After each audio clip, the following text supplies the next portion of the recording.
ये है मरुस्थल की अगली क्लास। अब जैसे कि मकराना, मकराना श्रेणी में संगमरमर पाया जाता है। मकराना श्रेणी में क्या पाया जाता है? संगमरमर।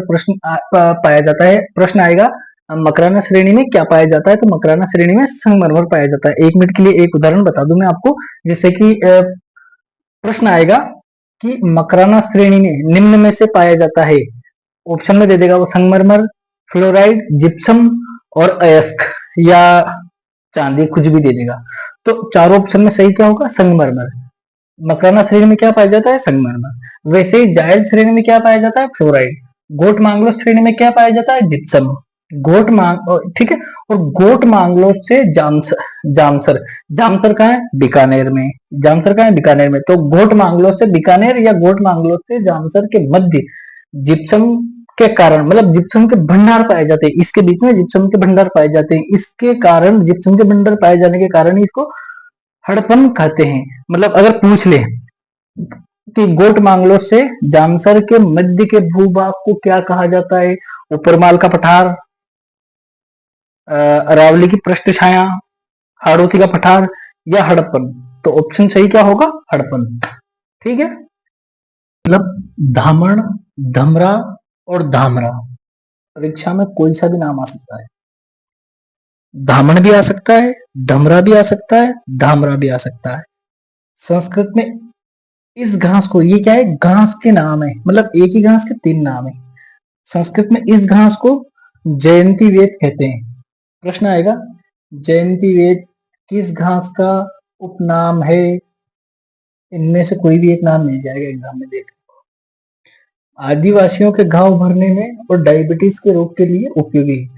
अगर पूछ लिया जाए कि आदिवासियों के घाव भरने में निम्न में से कौन सी घास महत्वपूर्ण योग निभाती है या महत्वपूर्ण है, कुछ भी पूछ सकता है, तो वहां पर धामण घास आदिवासियों के घाव भरने में काम आती है और डायबिटीज के रोगियों के लिए भी उपयोगी है। ठीक है। बुर घास, यह बीकानेर में पाई जाती है। यह रेगिस्तान की सुगंधित घास है। मतलब जो ये बुर घास है ना, ये बुर घास रेगिस्तान की सुगंधित घास है और इस घास से शरबत, इत्र, परफ्यूम आदि बनते हैं इस बुर घास से। और खस नाम की भी एक घास होती है, खस नाम की भी एक घास होती है जो पश्चिम में, पूर्व में पाई जाती है, सुगंधित घास होती है ये भी। ठीक है। और खस खस जो अगर पूछ लिया जाए तो खस खस अफीम के बीज को कहते हैं। प्रश्न आ चुका है, किस एग्जाम के अंदर आया वो मुझे पता है, कहीं से ढूंढ करके लाया हूं मैं ये टॉपिक। तो खसखस जो घास है वो अफीम के बीज को कहते हैं। ठीक है। उसके बाद में कांगा, कुर्जा, सुपनो। जो कांगा है, कुर्जा है, सुपनो, ये रेगिस्तान में पाए जाने वाले विरह गीत है। अब क्या लग रहा है? जैसे कोई पक्षी होगा कांगा, कुर्जा, सुपनो नाम का, है ना? परंतु कांगा, कुर्जा, सुपना ये रेगिस्तान में पाया जाने वाला विरह गीत है। और कुर्जा पक्षी जो है, ये कुर्जा पक्षी जो है ये सर्वाधिक खींचन गांव फलोदी में पाया जाता है। ये कुर्जा नाम का भी एक पक्षी है। ये कुर्जा नाम का पक्षी जो है ये सर्वाधिक फलोदी में पाया जाता है। और अभ्यारण्य की दृष्टि से देखें तो अभ्यारण्य की दृष्टि से सर्वाधिक ताल छापर, जो कि कहाँ है? चूरू में। ताल छापर चूरू में पाया जाता है और सांबर झील में भी रहता है। ये कुर्जा पक्षी ये सांबर झील में भी रहता है। और इसका वैज्ञानिक नाम डेमो लिल डेमो लिलकेन, हाँ, डेमो लिलकेन नाम है इसका। इसका कुर्जा पक्षी का वैज्ञानिक नाम डेमो लिलकेन है। और ये जो कुर्जा पक्षी ये जोधपुर का शुभंकर है। कुर्जा पक्षी कहाँ का शुभंकर है? जोधपुर का शुभंकर है। ठीक है। उसके बाद में रेगिस्तान में, रेगिस्तान का मार्च पास्ट, रेगिस्तान का मार्च पास्ट किसको कहते हैं? तो रेगिस्तान का मार्च पास्ट उसको कहते हैं जैसे कि जो बलुई मिट्टी है, जैसे कि ये राजस्थान है, तो इतना तो पहले ही रेगिस्तान है। ये इतना तो पहले ही रेगिस्तान है। तो रेगिस्तान ये यहाँ से पश्चिम से पूर्व, तो ये जो मिट्टी ना उड़ उड़ के इधर इधर ऐसे ऐसे जा रही है आगे, तो इसको रेगिस्तान का मार्च पास्ट कहते हैं। और ये ब्यावर से सांबर, ये जो है ना ब्यावर, ये यहाँ है ब्यावर, ब्यावर और यहाँ है सांबर। तो इन दोनों के मध्य से इस रेगिस्तान का विस्तार हो रहा है, जिसे रेगिस्तान का मार्च पास्ट कहते हैं। ठीक है। उसके बाद में अरावली के पश्चिम भाग में पाए अरावली के पश्चिम भाग में वनों की हरी भरी पट्टी को रोही कहते हैं। जो अरावली है, अरावली जैसे कि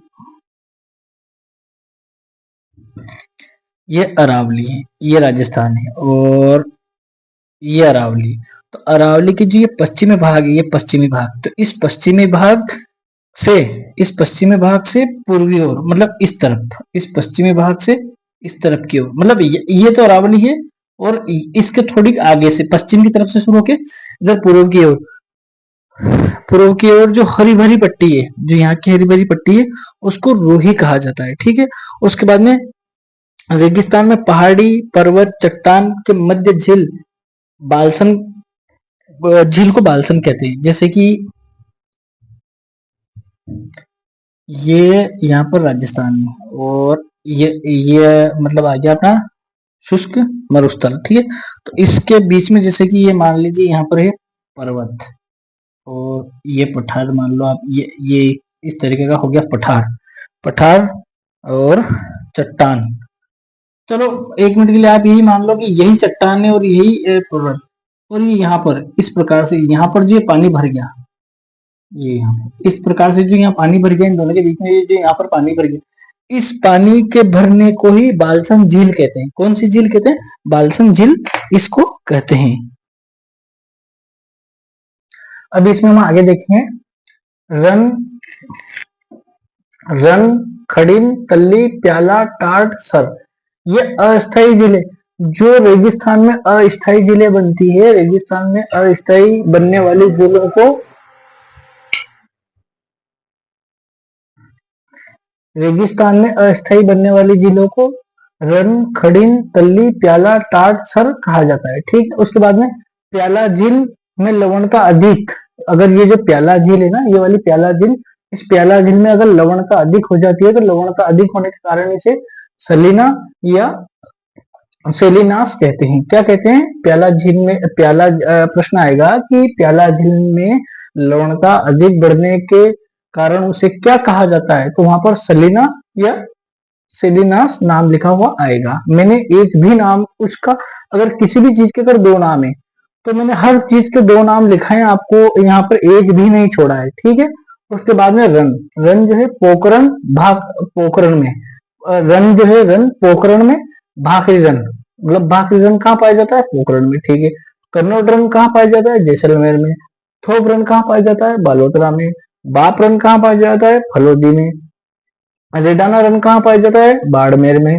कड़िहारा रन कहाँ पाया जाता है? चूरू में। उसके बाद में खड़िन, जो खड़िन होती है, खड़िन, तो खड़िन सर्वाधिक जैसलमेर में है। ठीक है। और जैसलमेर के जो मतलब पालीवाल ब्राह्मण, जो है पालीवाल ब्राह्मण के द्वारा एक प्रकार की खड़िन कृषि भी की जाती है। बहुत सारी बार आता है प्रश्न कि जैसलमेर के पालीवाल ब्राह्मणों द्वारा की जाने वाली कृषि को क्या कहते हैं, तो उसको खड़िन कहते हैं। ठीक है। उसके बाद में कृत्रिम कृत्रिम खड़िन, जो कृत्रिम खड़िन बनाई जाती है, कृत्रिम खड़िन के तीनों ओर पत्थर की दीवारें होती है। कभी कभी प्रश्न ये आ जाएगा कि लिख देंगे ऊपर खड़िन, खड़िन लिखने के बाद में खड़िन में से निम्न में से कौन सा कथन असत्य है, तो वहां पर आपको तीन कथन दे दिए जाएंगे। खड़िन सर्वाधिक जैसलमेर में, एक कथन तो होगा। दूसरा कथन दे देंगे खड़िन कृषि पालीवाल ब्राह्मण द्वारा की जाती है। तीसरा कथन दे देंगे कृत्रिम खड़िन तीन ओर से पत्थर की दीवार द्वारा बनाई जाती है। और चौथा ऑप्शन आपको कोई भी दे देंगे। ठीक है। इसलिए ये कथन में आ सकता है, वरना यहां से तो कोई प्रश्न नहीं बनता है। कृत्रिम खड़िन तीन ओर से पत्थर की दीवार से बनाई जाती है, इसका कोई प्रश्न नहीं बनता। परंतु अगर कथन निष्कर्ष में दे दिया आपको कि खड़िन क्या है, निम्न में से असत्य कथन छाटिए, तो वहां चक्कर पड़ जाएगा, वहां फिर ऐसा फैक्ट जरूर आता है। इसलिए मैं कोई भी फैक्ट आपके सामने नहीं छोड़ना चाहता हूं। अगर पढ़ाऊंगा तो पूरा ही पढ़ाऊंगा और मेहनत से पढ़ाऊंगा। फिर आता है प्याला झील। प्याला झील जो जैसलमेर में, प्याला झील जैसलमेर नागौर में। और अगर इसमें भी लवणता अगर ज्यादा होती है, तो इसको ये सेलिना, ये जो है लिखा ना सेलिना, इसको सेलिना कहते हैं। ठीक है। उर्मिका जो है बालू का स्तूप के ऊपर लहरदार बनने वाली पट्टी। जो उर्मिका होती है, अगर बालू का स्तूप के ऊपर लहरदार पट्टी जो अगर बनती है तो उसको क्या कहते हैं? उर्मिका। गिरिपथ, पर्वत के चारों ओर ढलान मैदान, जैसे कि ये पर्वत है,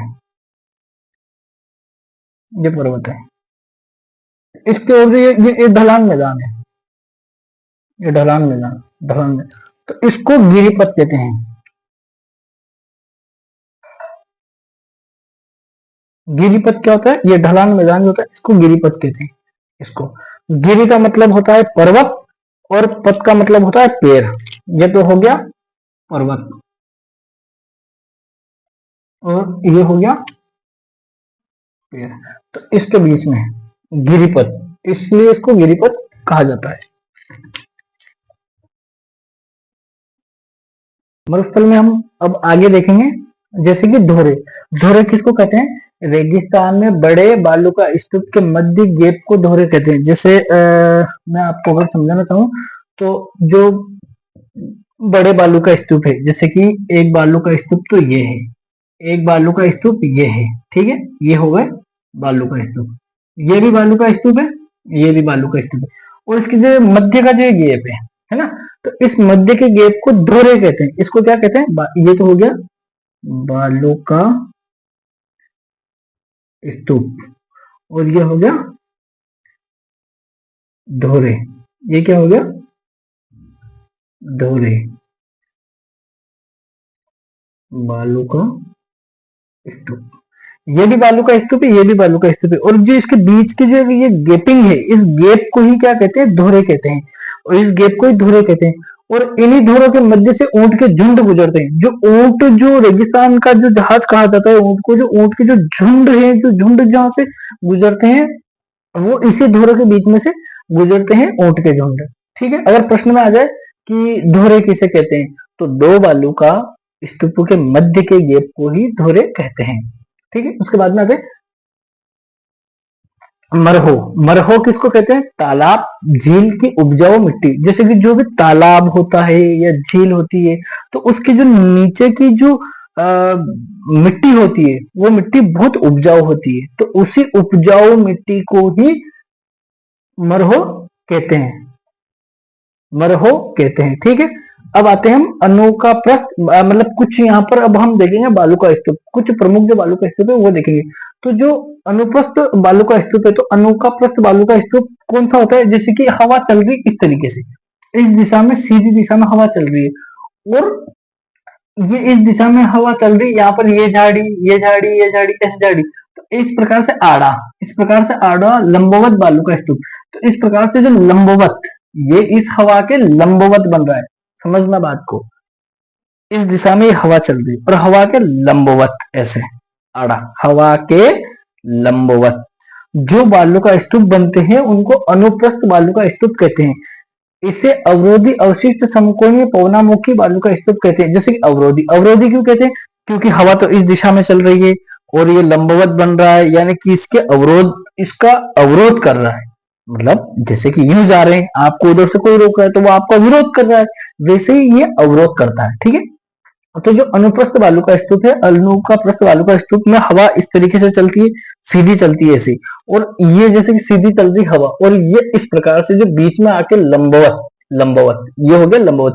लंबवत होता है, इन बालू का स्तूप को समकोणीय पवनामुखी बालू का स्तूप कहते हैं। इसे ही अवशिष्ट, इसे ही यहाँ पर आएगा कोमा अवशिष्ट, समकोणीय, यहाँ भी कोमा है, समकोणीय और पवनामुखी बालू का स्तूप कहते हैं। ठीक, उसके बाद में आते हैं ये जो अनुप्रस्थ बालू का स्तूप है। अब ये अनुप्रस्थ बालू का स्तूप कहाँ कहाँ पर पाए जाते हैं? तो ये कहाँ कहाँ पाए जाते हैं? ये जैसे कि सूरतगढ़, जो कि कहाँ है? गंगानगर में। सूरतगढ़ जो कि कहाँ है? गंगानगर में। रावतसर जो कहाँ है? हनुमानगढ़ में। बालोतरा जो कि कहाँ है? पुंगल में। नहीं सॉरी, बालोतरा अलग है, पुंगल, पुंगल कहाँ है? पुंगल बीकानेर में। खंडेला, खंडेला सीकर में। खंडेला का प्रश्न पटवारी में भी आया था, जिसने भी पटवारी का एग्जाम दिया होगा उसको याद होगा कि इसी खंडेला का प्रश्न किस प्रकार से घुमा के पूछा गया था। तो यही है वो खंडेला। खंडेला का कहाँ पर है? सीकर में। ठीक है, पुष्कर, पुष्कर, पुष्कर में, पुष्कर यानी कहाँ है, अजमेर में। मेहरानगढ़ जोधपुर में। आपको याद हो तो चिड़िया टूप पहाड़ी पे मेहरानगढ़ में जो जोधपुर का किला बना है वो इसी मेहरानगढ़ पहाड़ी के ऊपर भी बना हुआ है। ठीक है, ये हो गया यहाँ पर। अब हम देखेंगे अगली स्लाइड में अनुदैर्ध्य बालू का स्तूप, जो कि हवा के समानांतर बनते हैं। मरुस्थल के बारे में हम बहुत कुछ देख चुके थे। अब देखते हैं मकराना श्रेणी। मकराना श्रेणी जो है, मकराना श्रेणी के अंदर संगमरमर पाया जाता है। प्रश्न आएगा मकराना श्रेणी के अंदर निम्न में से क्या पाया जाता है। ऑप्शन दे देगा फ्लोराइड, जिप्सम, संगमरमर, जिप्सम, कुछ भी, ऐसे 4 ऑप्शन दे देगा। तो मकराना श्रेणी से संगमरमर पाया जाता है, जायल श्रेणी से फ्लोराइड पाया जाता है, गोट मांगलो श्रेणी से जिप्सम पाया जाता है। ठीक है, अब इसमें कोई समझाने जैसी बात नहीं, इसको तो आपको ध्यान में रखना पड़ेगा और रटना पड़ेगा। ठीक है, उसके बाद में गोट मांगलो से जामसर बीकानेर, मतलब ये जामसर जो है ये बीकानेर में पड़ता है। तो गोट मांगलो से जामसर बीकानेर के मध्य जिप्सम के कारण यह भाग हड़पन कहलाता है। ठीक है, क्या कहलाता है, हड़पन कहलाता है। क्यों कहलाता है, क्योंकि ये इसके अंदर जिप्सम की अधिक मात्रा होने के कारण यह जो भाग है जिप्सम कहलाता है। ठीक, अब चलते हैं अगली स्लाइड।